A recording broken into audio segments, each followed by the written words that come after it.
بسم اللہ الرحمن الرحیم۔ السلام علیکم۔ ہاروت و ماروت کون تھے؟ بابل کا کنواں کہاں ہے؟ اور ہاروت و ماروت کا جادو کس طرح کا تھا؟ یہ وہ پر اثرات سوالات ہیں جن کے جواب تو بہت ہیں اور لکھنے والوں نے بھی بہت کچھ لکھا ہے، لیکن قصے کہانیوں میں حقیقت کو تلاش کرنا گہرے سمندر سے موتی نکالنے کے برابر ہے۔ ہاروت و ماروت کے متعلق بنیادی طور پر دو طرح کی روایتیں ملتی ہیں، ایک وہ جو قرآن و حدیث اور تابعین کے اقوال میں موجود ہیں، اور دوسری وہ جو توریت و انجیل اور اسرائیلی روایتوں میں آتی ہیں۔ جبکہ اسرائیلی روایتوں کو بیشتر علماء اور مورخین نے تائید کی ہے، اس ویڈیو میں ان دونوں طرح کی روایتوں اور واقعات کو مکمل پیش کروں گی۔ روایتوں کے مطابق حضرت ادریس علیہ السلام کے زمانے میں ایک مرتبہ آسمان و زمین کے درمیان سے پردوں کو ہٹا دیا گیا تو فرشتوں نے زمین میں آباد انسانوں کو دیکھ کر تعجب کیا اور بولے، یا رب العالمین، ہم تو گناہ کے قریب بھی نہیں جاتے، جبکہ یہ بنی آدم گناہوں میں مبتلا ہے۔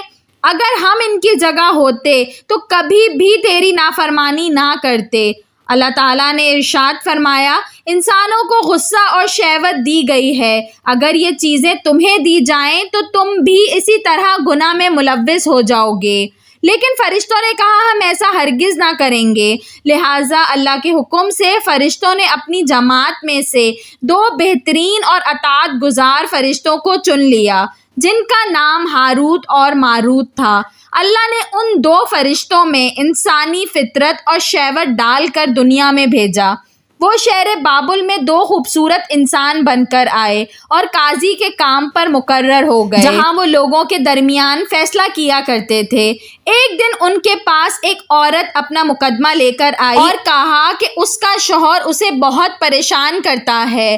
ہاروت و ماروت نے جب اس عورت کو دیکھا تو وہ اس کی خوبصورتی اور حسن سے مرعوب ہو گئے اور اس پر عاشق ہو گئے، اور انہوں نے اس عورت سے زنا کی خواہش کی۔ تو عورت نے کہا، تمہاری خواہش میں تب پوری کروں گی جب تم بت کی پوجا کرو یا شراب پیو یا میرے خاوند کو قتل کر دو۔ ہاروت و ماروت نے شراب نوشی کو چھوٹا گناہ سمجھ کر اور نشے کی مستی میں دو اور کبیرہ گناہ کر بیٹھے۔ اس عورت نے ان سے آسمان پر چڑھنے کا عمل بھی سیکھ لیا، جس کے ذریعے وہ آسمان پر جاتی تھی۔ جب عورت اس عمل کے ذریعے آسمان پر گئی تو اللہ کے حکم سے اسے ستارے کی شکل میں مسخ کر دیا گیا۔ چونکہ اس عورت کا نام زہرہ تھا، اس لیے وہ سیارہ زہرہ کہلایا، جسے آج وینس کہتے ہیں۔ اس گناہ کی وجہ سے ہاروت و ماروت خود وہ اسم اعظم بھول گئے جسے پڑھ کر وہ آسمان پر جاتے تھے، اور بطور سزا انہیں بابل کے ایک کنویں میں الٹا لٹکا دیا گیا، جہاں وہ تا قیامت یوں ہی قید رہیں گے۔ یہ ایک اسرائیلی روایت ہے جسے امام ابن کثیر اور فخر الدین رازی جیسے مفسرین افسانہ اور من گھڑت کہانی قرار دے کر سختی سے رد کر دیتے ہیں۔ وہیں امام سیوطی جیسے علماء اس روایت کو مستند مانتے ہیں۔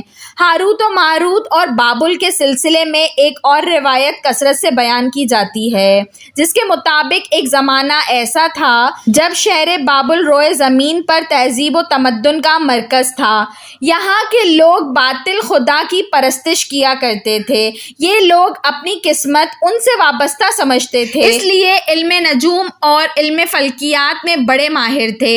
ان کے بت قدوں میں ستاروں کی پوجا کی جاتی تھی۔ یہ لوگ جادو، تنتر منتر اور سفلی کو بہت اہمیت دیتے تھے اور اس عمل کے ذریعے معاشرے میں خوف فساد پھیلاتے تھے۔ یہ لوگ طلسم، جادو، تنتر منتر میں بہت آگے بڑھ گئے۔ ان میں بڑے بڑے جادوگر موجود تھے۔ ان کی تاریخی کتابوں میں جگہ جگہ جادو اور تنتر منتر نظر آتا ہے۔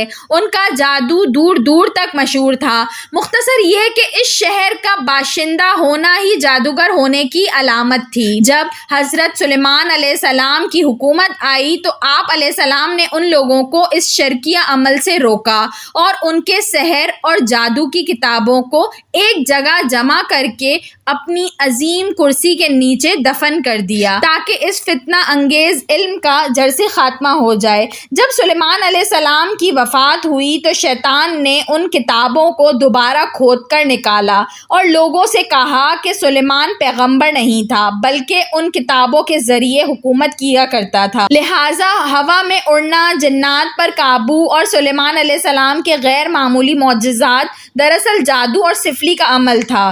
بنی اسرائیل نے اس کی پیروی کی اور ان کی کتابوں کو پڑھنا شروع کر دیا۔ دوبارہ شر انگیز علم اس قوم میں سرایت کر گئی۔ اللہ نے سلیمان علیہ السلام پر لگائے گئے الزام اور تہمت کی نفی کرتے ہوئے سورہ بقرہ میں فرمایا ہے، اور انہوں نے اس چیز کی پیروی کی جو شیطان سلیمان کی بادشاہت کے وقت پڑھتے تھے، اور سلیمان نے کفر نہیں کیا تھا لیکن شیطانوں نے ہی کفر کیا۔ لوگوں کو جادو سکھاتے تھے اور اس چیز کی بھی جو شہر بابل میں ہاروت و ماروت دو فرشتوں پر اتارا گیا تھا، اور وہ کسی کو نہ سکھاتے جب تک یہ نہ کہہ دیتے کہ ہم تو صرف آزمائش کے لیے ہیں، تو کافر نہ بن۔ لہٰذا جب یہ سحر کا علم بابل میں عام ہو گیا اور لوگوں کی تکلیف اور پریشانی کا باعث بن گیا، تو اللہ نے دو فرشتوں کو انسانی صورت میں مامور کیا کہ وہ جادو کے عوامل اور اس سے باتیں کرنے کا طریقہ لوگوں کو سکھائیں، تاکہ وہ جادوگروں کے فساد